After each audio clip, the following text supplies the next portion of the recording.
Hi, today in front of me Vivo V21e and I'll show you how to switch on or switch off screen touches and screen recording on this device.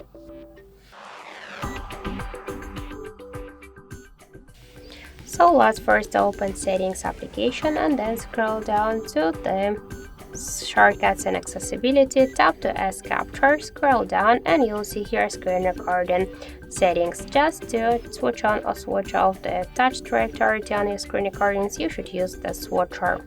Also, you can make it by the second way. Just first open the control panel and find record screen icon. Hold it for a while to launch screen recording settings, and then just by the same way tap on the switcher and then you could start your screen recording from here.